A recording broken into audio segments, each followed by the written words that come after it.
کبھی ایسا ہوا کہ آپ نے ایک آسان کام کو اتنے سوالات اور اتنی سوچ کے ذریعے مشکل بنا دیا کہ آخر میں خود ہی پریشان ہو گئے؟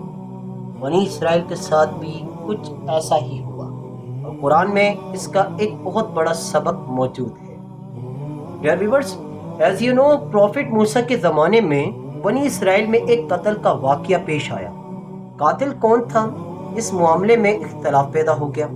اللہ تعالیٰ نے پروفٹ موسیٰ کے ذریعے انہیں حکم دیا کہ ایک گائے ذبح کریں۔ یہ حکم بہت آسان تھا، اگر وہ کسی بھی گائے کو ذبح کر لیتے تو اللہ کے حکم سے حقیقت ظاہر ہو جاتی۔ لیکن بنی اسرائیل نے حکم پر فوراً عمل کرنے کے بجائے بار بار سوالات کرنا شروع کر دیے۔ پہلے انہوں نے کہا، گائے کی عمر کے بارے میں پوچھا، پھر اس کے رنگ کے بارے میں سوال کیا۔ اللہ تعالیٰ نے ہر سوال کا جواب دیا، جس سے گائے کی شرائط مزید خاص ہوتی چلی گئی۔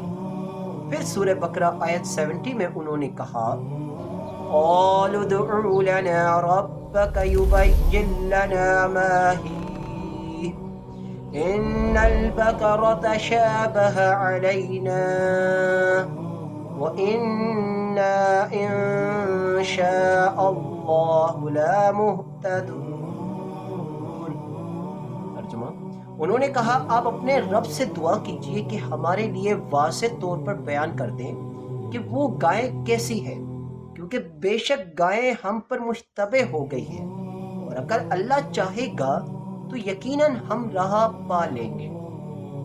ڈیئر ویورز، یہ جملہ بظاہر رہنمائی مانگنے کا تھا، لیکن ان کے مسلسل سوالات ان کی تاخیر اور حکم کی بجا آوری سے گریز کو ظاہر کر رہے تھے۔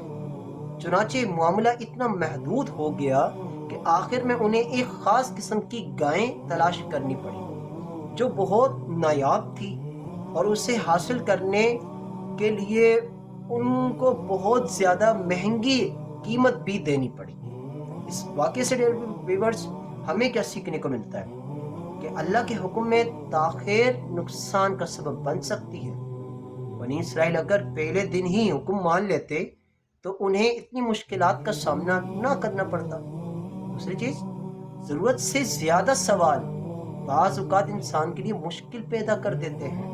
علم حاصل کرنا اچھی بات ہے، لیکن ایسے سوالات جو صرف عمل سے بچنے یا بہانے بنانے کے لیے ہوں انسان کو نقصان پہنچا سکتے ہیں۔ تیسری چیز، سچی اطاعت صرف زبان سے نہیں بلکہ عمل سے ظاہر ہوتی ہے۔ بنی اسرائیل کہتے تھے کہ اگر اللہ نے چاہا تو ہم ہدایت پا جائیں گے، لیکن حقیقی ہدایت کا تقاضا یہ تھا کہ وہ اللہ کے حکم پر فوراً عمل کرتے۔ چوتھی چیز، اللہ کے احکامات میں حکمت ہوتی ہے، چاہے ہمیں وہ فوراً سمجھ میں نہ آئے۔ ایک مومن کا رویہ سوال اور بحث کے ذریعے حکم کو ٹالنا نہیں بلکہ عاجزی اور اعتماد کے ساتھ عمل کرنا ہوتا ہے۔ ڈیئر ویورز، آج ہم بھی کئی بار نماز، توبہ، قرآن سیکھنے یا نیکی کے کسی کام کو یہ کہہ کر ٹال دیتے ہیں کہ ابھی وقت نہیں آیا، ابھی حالات ٹھیک نہیں۔ کہیں ایسا تو نہیں کہ ہم بھی بنی اسرائیل کی طرح آسان راستے کو اپنی تاخیر اور بہانوں سے مشکل بنا رہے ہیں؟ ویورز، اللہ ہمیں سننے، سمجھنے اور فوراً عمل کرنے والا بندہ بنائے، آمین۔ اگر آپ کو یہ ویڈیو پسند آئی ہو تو لائک کریں، شیئر کریں، سبسکرائب کرنا نہ بھولیں۔ اللہ حافظ۔